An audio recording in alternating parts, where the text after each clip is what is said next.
আজকে এই ভিডিওর মধ্যে আপনাদের এমন একটি পাতার কথা বলবো, প্রতিদিন মাত্র 5 মিনিট করে যদি এই পাতাটিকে আপনি চেবাতে পারেন ঠিক পানের পাতার মতো করে, আপনার দাঁতের 90% রোগ এমনি উধাও হয়ে যাবে। শুধু এই পাতাটির কথা না, সঙ্গে আরও অনেক ঘরোয়া টোটকা থাকবে যেগুলো বিভিন্ন প্রকৃতির দাঁত ও মাড়ির সমস্যা থেকে আপনাকে খুব সহজেই মুক্তি দেবে। সুতরাং ভিডিওটিকে মনোযোগ সহকারে শুনুন। এই ভিডিওর মধ্যে অনেক গুরুত্বপূর্ণ তথ্য থাকবে যেগুলো আপনার ব্যক্তিগত জীবনে খুবই কাজে লাগবে। দেখুন, ব্রাশ করা কিন্তু দাঁতের সব ব্যাধির সমাধান না, বা ভালো টুথপেস্ট দিয়ে ব্রাশ করাটাও সব রোগের সমাধান না। তাহলে ডেন্টিস্টদের কাছে এত রোগীর ভিড় হতো না। আপনি ভাবছেন যে নামি দামি ব্র্যান্ডের টুথপেস্ট এনে আমি দাঁত মাজছি, তৎসত্ত্বেও আমার দাঁতের এত সমস্যা হচ্ছে কেন? এই যে নামি দামি ব্র্যান্ডের টুথপেস্টগুলো আছে, এর মধ্যে নগণ্য মাত্রায় ভালো জিনিস থাকে বা ভালো উপাদান থাকে, তার থেকেও বেশি থাকে কিছু খারাপ কম্পাউন্ড বা বিষাক্ত পদার্থ, যেমন সোডিয়াম লরিয়াল সালফেট। এটা বর্তমানে গবেষণায় দেখা গেছে যে এই কম্পাউন্ডটি কিন্তু ক্যান্সারের কারণ হয়ে দাঁড়ায়। এবং রিসার্চে এটাও দেখা গেছে যে আপনি যখন টুথপেস্ট দিয়ে ব্রাশ করছেন, এই যে ফেনা হচ্ছে, এর পিছনে একটা কম্পাউন্ড থাকে যেটা আপনার শরীরে ভীষণ ক্ষতি করে এবং ধীরে ধীরে এই টক্সিনসগুলো বা বিষাক্ত পদার্থগুলো আপনার শরীরে গিয়ে নানা রকম রোগ ব্যাধি তৈরি করছে। সুতরাং আজকে এই ভিডিওর মধ্যে আপনাদের যে ঘরোয়া টোটকা বা উপায়গুলোর কথা বলবো, এগুলো কিন্তু আপনার খুবই কাজে লাগবে, যেগুলোর সাহায্যে আপনার দাঁতের মধ্যে শিরশিরানি, ব্যথা যন্ত্রণার সমস্যা, দাঁতের মধ্যে হলুদ কালো দাগ ছোপ পড়ে যাওয়া, দাঁতের গোড়ায় গোড়ায় প্লাক বা পাথর জমে যাওয়া, দাঁতের মধ্যে গর্ত হয়ে যাওয়া, এমনকি আপনার দাঁতের যাবতীয় যে সমস্যাগুলো আছে সেইগুলো থেকে কিন্তু খুব সহজেই ঘরোয়াভাবে মুক্তি পাবেন। এছাড়া আজকে এই ভিডিওর মধ্যে ঘরোয়া উপায়ে তৈরি একটি টুথ পাউডার তৈরি করা আপনাদের শেখাবো, যার মধ্যে সবই কিন্তু প্রাকৃতিক ফর্মুলা থাকবে। এবং এই টুথ পাউডারটিকে প্রতিদিন যদি আপনি সকালে একবার করে আঙুলের সাহায্যে মাজতে পারেন, আপনার দাঁতের A to Z যে প্রবলেম আছে সেইগুলো খুব সহজেই সলভ হয়ে যাবে। নামি দামি ব্র্যান্ডের কোনো টুথপেস্ট আপনাকে ইউজ করতে হবে না। দেখুন, আমাদের দাঁতের সমস্যার পিছনে যে মূল কারণটা জড়িত থাকে সেটা ছোট্ট করে আপনাদের বলে দিই। দেখুন, আমরা যখন ব্রাশ করি, বিশেষত বেশিরভাগ মানুষই আছি যারা সকালে ব্রাশ করি, এটা একদমই ভুল নিয়ম। ব্রাশ করলে সেটা অবশ্যই কিন্তু আপনাকে রাতে করতে হবে, খাওয়া দাওয়ার পর, অর্থাৎ শোবার আগে। সকালে ব্রাশ করার কোনো মানে হয় না। সকালে যদি আপনি ব্রাশ করেন, সারা রাত যাবৎ কিন্তু আপনার খাদ্যের কণাগুলো দাঁতের মাড়ির মধ্যে থাকবে এবং সেইগুলো মুখের যে ব্যাকটেরিয়া থাকে এবং লালা রস থাকে তাদের সংস্পর্শে এসে এক ধরনের প্লাক বা একটা আঠালো ব্যারিয়ার তৈরি করে ফেলবে, যেটাকে আপনি ব্রাশের সাহায্যে তুলতে পারবেন না এবং এটা ধীরে ধীরে শক্ত হয়ে প্লাক ফর্মেশন হয়ে যাবে। আমরা বেশিরভাগ মানুষই খাওয়ার পরে সুন্দর করে কুল্লি করি না, যে কারণে আমাদের মুখের মধ্যে খাদ্যের যে কণাগুলো থাকে সেইগুলো লালা রসের মধ্যে থেকেই যায়। মুখের মধ্যে বসবাসকারী যে ব্যাকটেরিয়াগুলো থাকে তার মধ্যে অন্যতম হলো স্ট্রেপ্টোককাস মিউট্যান্স। এই ব্যাকটেরিয়াগুলো ওই খাদ্যের কণাগুলোকে শুষে নিয়ে এক ধরনের অ্যাসিড রিলিজ করে এবং একটা আঠালো লেয়ার তৈরি করে দেয়, যেটাকে আমরা প্লাক বলে থাকি। এটা ধীরে ধীরে জমতে জমতে বিশেষত এইগুলো খনিজ বা মিনারেলের সংস্পর্শে এলেই আরও শক্ত বা গাঢ় হয়ে যায়, যেটা দাঁতের গোড়ায় গোড়ায় জমে যায়। আর আপনি ভুলটা করেন কি, যখন আপনি ব্রাশ করেন দাঁতের উপরিভাগগুলো করেন, গোড়াগুলো ঠিকভাবে করেন না, যে কারণে এই প্লাকটা গোড়ার মধ্যে জমিয়ে থাকে এবং ধীরে ধীরে সেই জায়গাটা শক্ত হয়ে যেতে থাকে। এ থেকে মুখে দুর্গন্ধ হয়, দাঁতের গোড়া লুজ হয়ে যায়, মাড়ি আলগা হয়ে যায়, পাইরিয়ার সমস্যা হয়ে যায়, গোড়া দিয়ে রক্তপাত হয়, দাঁত শিরশির করে। আর দাঁতের উপরিভাগে এই প্লাক ফর্মেশন হলে সেই জায়গাটা অ্যাসিড রিলিজ হতে হতে ফুটো বা গর্ত হয়ে যায়। সেই জায়গায় বারবার খাবার ঢুকলে ব্যথা যন্ত্রণার সমস্যা হয়, ইনফেকশন হয়, যে ব্যথা আপনি সহ্য করতে পারেন না। তো প্রথমেই আপনাদের এই দাঁতের ব্যথা যন্ত্রণা বা শিরশিরানির ব্যাপারে বলবো, বা এর ঘরোয়া উপায়ের কথা বলবো, সঠিক সমাধানের কথা বলবো। আপনার মাড়ির গোড়ায় যদি যন্ত্রণা হয়, দাঁতের মধ্যে যদি ব্যথা যন্ত্রণার সমস্যা থাকে, এর জন্য হঠাৎ করে যদি আপনার মধ্যরাতে হয়, তখন আপনার হাতের কাছে পেন কিলার না থাকে, আপনি কি করবেন? এই ঘরোয়া টোটকাগুলোকে কিন্তু খুব সহজেই ব্যবহার করতে পারেন।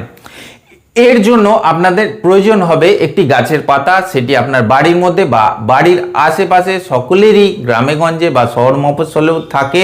বা আপনি এটাকে জোগাড় করে নিতে পারেন। সেটি হলো গোয়াভা লিভস বা পেয়ারার পাতা। দেখুন পেয়ারার পাতা দু রকম হয়, এর আগা বা ডগার মধ্যে লাইট গ্রিন কালারের অর্থাৎ হালকা সবুজ রঙের যে পাতাটা থাকে সেটা যেমন দাঁতের কিছু রোগকে দূর করে, তেমনি ডার্ক গ্রিন অর্থাৎ কালচে যে সবুজ রঙের পাতা আছে সেটাও আবার কিছু রোগের জন্য উপযোগী। এইগুলো সকলে জানেন না বা বেশিরভাগ মানুষই জানেন না।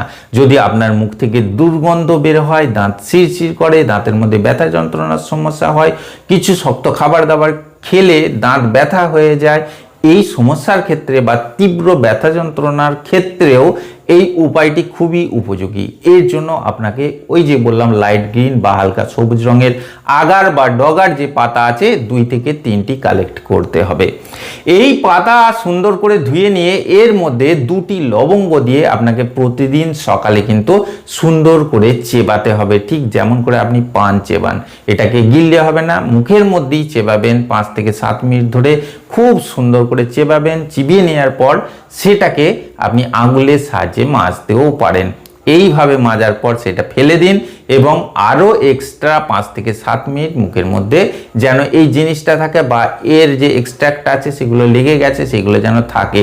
এটাকে কিন্তু সঙ্গে সঙ্গে কুল্লি করে ফেলে দেবেন না, 5 থেকে 7 মিনিট পর আপনি হালকা গরম জল দিয়ে কুল্লি করে ফেলবেন। এতে দেখবেন আপনার দাঁতের যে শিরশিরানি ব্যথা যন্ত্রণার সমস্যা আছে বা তীব্রতর ব্যথা যন্ত্রণার সমস্যা থাকলেও সেই সমস্যা ধীরে ধীরে চলে যাবে। দাঁতের মধ্যে ইনফেকশন থাকলেও কমে যাবে, দাঁতের মাড়ির মধ্যে ফোলা ব্যথার সমস্যা থাকলে সেটাও আস্তে আস্তে উধাও হয়ে যাবে। এটা মুখের কথা না, এর মধ্যে সায়েন্স বা বিজ্ঞান আছে। দেখুন লবঙ্গের মধ্যে ইউজেনল বলে একটি কম্পাউন্ড থাকে যার ব্যথানাশক গুণাগুণ আছে। এটা হালকা বিবশ বা অবশ করে দেওয়ার ক্ষমতা রাখে। দাঁতের গোড়ায় গোড়ায় যে নার্ভ সেলগুলো আছে সেগুলোকে কিছুটা বিবশ করে দিয়ে ব্যথা যন্ত্রণার উপশম করায়। পেয়ারা পাতার মধ্যে এমন কিছু কম্পাউন্ড থাকে যেগুলো আপনার দাঁতের ব্যথাকে কমাতে সাহায্য করে, দাঁতের মধ্যে জীবাণু বা ব্যাকটেরিয়াদের ধ্বংস করে দেয়, কারণ এর মধ্যে অ্যান্টি ইনফ্লেমেটরি এবং অ্যান্টিব্যাকটেরিয়াল প্রপার্টি আছে। এই উপায়টি এতটাই কার্যকরী, আপনার দাঁতের ব্যথা যন্ত্রণার জন্য আপনি মাত্র 2 থেকে 3 দিন করে দেখুন যে আপনার দাঁতে যদি ব্যথা যন্ত্রণা বা মাড়ির ফোলা থাকে সেই সমস্যা কিন্তু খুব সুন্দরভাবে চলে যাবে। আপনার মাড়ির গোড়া দিয়ে যদি রক্তপাতের সমস্যা থাকে, মুখের দাঁতের মধ্যে যদি পায়রিয়া থাকে, দীর্ঘদিনের জমে থাকা পায়রিয়া বা পাথর জমে থাকে, আপনার মুখ দিয়ে ব্যাড স্মেল বা দুর্গন্ধ বের হয়, কারোর সামনে আপনি কথা বলতে লজ্জা পান, যেহেতু মুখ দিয়ে আপনার দুর্গন্ধ বের হচ্ছে সামনে যে দাঁড়িয়ে আছে সে অস্বস্তি বোধ করবে, এই সমস্যা থেকে মুক্তি পাওয়ার জন্য এই যে পেয়ারা গাছের ডার্ক গ্রিন বা গাঢ় সবুজ রঙের পাতাগুলো আছে এইগুলো 8 থেকে 10টা নিয়ে ধুয়ে নিয়ে 1 গ্লাস জলের মধ্যে দিয়ে ফোটান। এটাকে ঢাকা দেবেন না। এটা যখন অর্ধেক হয়ে যাবে জলটা নামিয়ে নিয়ে হালকা কুসুম গরম অবস্থায় এটাকে কুল্লি করতে হবে অ্যাজ এ মাউথ ওয়াশ। দেখবেন আপনার মুখের দুর্গন্ধ চলে যাবে, মাড়ির গোড়া দিয়ে যে রক্তপাতের সমস্যা হয় সেই সমস্যাও কিন্তু খুব সুন্দরভাবে উধাও হয়ে যাবে। এর মধ্যে 1 থেকে 2 চুটকি মতো বাড়িতে যে সাদা লবণ থাকে সেটা আপনি অ্যাড করে দিতে পারেন, এর কাজটা কিন্তু আরও বেশি বেড়ে যাবে। কারণ এখন দেখবেন বিভিন্ন টুথপেস্টের যে ব্র্যান্ড আছে তারা সবসময় বলে থাকে আপনার টুথপেস্টে কি লবণ আছে। এই লবণ কিন্তু এক ধরনের মেডিসিন আপনার দাঁতের জন্য, যেটা আপনার বাড়িতে সবসময় মজুদ থাকে, যেটাকে আপনি গুরুত্ব দেন না। এই লবণ এক ধরনের অ্যান্টিব্যাকটেরিয়াল এবং অ্যান্টি ইনফেক্টিভ হয়ে থাকে, এছাড়া এর মধ্যে ইনফ্লামেশন বা প্রদাহ কমানোরও গুণাগুণ থাকে। তাই লবণকে অবহেলা করবেন না। আপনি যে কোনো সময় এমনি লবণ জল গরম করেও কুল্লি করতে পারেন, যেটা দাঁতের জন্য উপকারী। অধিকাংশ ডেন্টিস্টরা প্রাথমিক অবস্থায় বা প্রাথমিক চিকিৎসা হিসাবে এটা বলে থাকেন যে লবণ জল হালকা গরম অবস্থায় কুল্লি করুন। আপনাদের বললাম যে এই যে গাঢ় সবুজ রঙের পেয়ারা পাতার মধ্যে কিছুটা লবণ দিয়ে সেটা ফুটিয়ে অ্যাজ এ মাউথ ওয়াশ অর্থাৎ মাউথ ওয়াশের মতো এটাকে কুল্লি করবেন। দেখবেন দাঁতের পায়রিয়ার সমস্যা বা দাঁতের গোড়া দিয়ে রক্তপাত হলে বা দুর্গন্ধ থাকলে এই সমস্যা কিন্তু সুন্দরভাবে মুছে যাবে। এখন আপনাদের বলি যে এই পেয়ারা গাছের যে নরম ডালগুলো আছে সেগুলো কিন্তু খুবই উপকারী, কারণ এর মধ্যে এমন কিছু কম্পাউন্ড থাকে যেগুলো আপনার দাঁতকে খুব সুন্দরভাবে মজবুত করে দেয়। যাদের মাড়ি আলগা বা দুর্বল, দাঁত নড়বড় করে, তাদের জন্য এই উপায়টি খুবই গুরুত্বপূর্ণ। এর জন্য পেয়ারা গাছের নরম ডালকে সুন্দর করে কেটে আপনার যতটুকু লাগবে আগের দিন রাতে 1 গ্লাস জলের মধ্যে ভিজিয়ে দিন।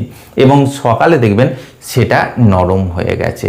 সেই নরম পেয়ারা ডালটা দিয়ে আপনাকে দাঁত মাজতে হবে। দেখবেন এটা তুলোর মতো, ব্রাশের মতো নরম হয়ে যাবে এবং এটা দিয়ে আপনাকে দাঁত মাজতে হবে। আপনার দাঁত কিন্তু পাথরের মতো শক্তিশালী হবে বা লোহার মতো মজবুত হবে, মাড়ি টান টান হবে, কারণ পেয়ারার ডালের মধ্যে কিন্তু অ্যাস্ট্রেঞ্জেন্ট প্রপার্টি থাকে, অর্থাৎ মাড়িকে শক্তপুক্ত করার গুণাগুণ থাকে। এটা আরও ভালো কাজ হবে যদি আপনি কিছুটা পরিমাণ ফিটকারি পাউডার হাতে নিয়ে ওই পেয়ারা ডালটা দিয়ে একটু একটু করে নিয়ে দাঁতটাকে মাজতে পারেন। এক্ষেত্রে আপনাদের বলবো যে বাজার থেকে বা মুদিখানা দোকান থেকে এক টুকরো ফিটকারি কিনে এনে সেটাকে একটা লোহার তাওয়ার মধ্যে গরম করে দেখবেন লিকুইড জলের মতো হয়ে যাবে। তারপর সেটাকে নামিয়ে সেটাকে গুঁড়িয়ে বা মিক্সিতে দিয়ে একদম মিহি পাউডার করে একটা এয়ারটাইট পাত্রের মধ্যে রেখে দিতে পারেন এবং এই পেয়ারা ডাল দিয়ে যখন আপনি দাঁত মাজছেন একটু একটু করে বা কিছুটা পরিমাণ করে এই ফিটকারি পাউডার লাগিয়ে সেটা দিয়ে মাজুন। দেখবেন আপনার দাঁত কিন্তু খুব ভালো থাকবে, মাড়ি টাইট হবে, রক্তপাতের সমস্যা চলে যাবে। দাঁতের যাবতীয় সমস্যা দূরীকরণের ক্ষেত্রে আরেকটি প্রাকৃতিক বরদান বা আমাদের বাড়ির আশেপাশে থাকা এমন একটি গাছ আছে যেটা খুবই গুরুত্বপূর্ণ, সেটি হলো বট গাছ। এই বট গাছ থেকে যে ঝুড়িগুলো নামে, সেই ঝুড়িগুলোকে গ্রামের মানুষ দাঁতন হিসাবে বা শহর মফস্বলের মানুষও দাঁতন হিসাবে ব্যবহার করে থাকেন। এইগুলো কিন্তু আপনার দাঁতের জন্য খুবই গুরুত্বপূর্ণ। এটাকেও সমানভাবে আপনি জলে ভিজিয়ে রেখে নরম করে নিয়ে দাঁতন হিসেবে ব্যবহার করতে পারেন। এর মধ্যে বিভিন্ন রকমের অ্যান্টিব্যাকটেরিয়াল, অ্যান্টি ইনফ্লেমেটরি এবং অ্যাস্ট্রেঞ্জেন্ট প্রপার্টি থাকে, যেগুলো আপনার দাঁত মাড়িকে টাইটেনিংয়ের কাজ করে, সুন্দর এবং মজবুত রাখে, বা আপনার দাঁতের হলুদ কালো যে দাগ ছোপ আছে বা প্লাগ পাথর আছে সেগুলোকেও রিমুভ করে দেওয়ার কাজ করে থাকে। এইবার আপনাদের বলবো ঘরোয়া উপায়ে তৈরি সেই মাজনটি বা সেই পাউডার মাজনটির ব্যাপারে, যেটা আপনার দাঁতকে সব দিক দিয়ে রক্ষা করবে। দাঁতের এ টু জেড যে প্রবলেমগুলো আছে সেইগুলোকে কিন্তু প্রাকৃতিকভাবে সলভ করে দেবে। এর জন্য আমাদের প্রয়োজন হবে 1 চামচ মতো সৈন্ধব লবণ বা হিমালয়ান রক সল্ট বা পিঙ্ক সল্ট। এর মধ্যে কিন্তু অ্যান্টি ইনফেক্টিভ, অ্যান্টিব্যাকটেরিয়াল প্রপার্টি থাকে, যেটা আমাদের দাঁত ও মাড়ির বা মুখের হাইজিনটাকে মেনটেন করে দেয়, ব্যাকটেরিয়াদের ধ্বংস করতে সাহায্য করে। 2 নম্বরে আমাদের লাগবে 1 চামচ মতো নিম পাতার পাউডার, যেটাকে আপনারা বাড়িতেও তৈরি করে নিতে পারেন। নিম পাতাকে ধুয়ে শুকিয়ে ছাওয়াতে রেখে শুকাতে হবে এবং এটাকে গুঁড়িয়ে পাউডার করে নিতে হবে। 3 নম্বরে আমাদের যেটা লাগবে হলুদের পাউডার। এটা যেন ভালো মানের হয়, কোনো মার্কেটেড বা প্যাকেটজাত না হয়, এটা পিওর হতে হবে। 1 চামচ মতো হলুদের পাউডার লাগবে এবং তার সঙ্গে লাগবে 1/2 চামচ মতো বেকিং সোডা। এইগুলোকে সব একত্রে সুন্দর করে মিশিয়ে একটা কাঁচের এয়ারটাইট পাত্রের মধ্যে রেখে দিতে হবে এবং প্রতিদিন সকালে একবার করে, দেখুন এখানে একটা ওয়ার্নিং দিয়ে দিই, বেকিং সোডাটা 1/2 চামচের বেশি কিন্তু না, এটা বেশি মাত্রায় ব্যবহার করা যাবে না। বেকিং সোডা অর্থাৎ আপনার বাড়িতে যে খাবার সোডা থাকে সেই সোডায় একসঙ্গে মিশিয়ে একটা কাঁচের এয়ারটাইট পাত্রে রেখে প্রতিদিন সকালে আপনি আঙুলের সাহায্যে মাজতে পারেন। এটা প্রতিদিন না করে সপ্তাহে অন্ততপক্ষে 3 দিন করবেন। দেখবেন আপনার দাঁতের জন্য কোনোদিন আপনাকে কোনো ডেন্টিস্টের কাছে বা দাঁতের ডাক্তারের কাছে যেতে হবে না। এই বাড়িতে তৈরি বা ঘরোয়া উপায়ে তৈরি মাজনটি বা টুথ পাউডারটি এতটাই এফেক্টিভ বা কার্যকরী, আপনি তৈরি করে কিছুদিন ব্যবহার করুন, তারপরে এই ভিডিওর কমেন্ট বক্সে এসে আমাকে বলবেন যে আপনি ঠিক কতটা উপকার পেলেন। তবে অবশ্যই ব্রাশ আপনাকে সঠিক নিয়মে করতে হবে এবং প্রতিদিন রাতে করতে হবে, সকালে করলে হবে না। ব্রাশ সঠিক নিয়মে করার জন্য আপনি ইউটিউব বা বিভিন্ন রকম সোশ্যাল প্ল্যাটফর্মে একটি ভিডিও দেখে নিতে পারেন। সকালে কিন্তু কোনোদিন ব্রাশ করবেন না। আজকে এই ভিডিওর মধ্যে যে উপায়গুলোর কথা বললাম, যেমন সকালে আপনি এই পেয়ারা পাতার সঙ্গে লবঙ্গ চেবাতে পারেন, পেয়ারা ডাল দিয়ে দাঁতন করতে পারেন, বট গাছের যে ঝুড়ি আছে সেটা দিয়ে দাঁতন করতে পারেন, বা নিম ডাল দিয়েও দাঁতন করতে পারেন, বাবলা ডাল দিয়ে দাঁতন করতে পারেন। এগুলো প্রাকৃতিক সম্পদ, এগুলোকে ব্যবহার করুন।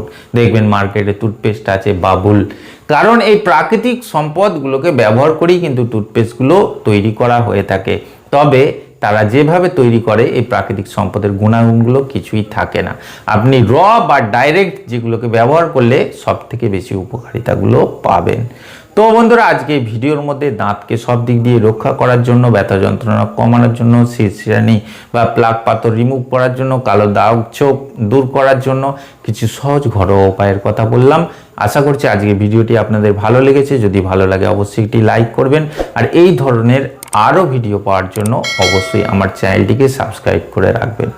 দেখা হচ্ছে পরের ভিডিওতে। ভালো থাকবেন, ধন্যবাদ।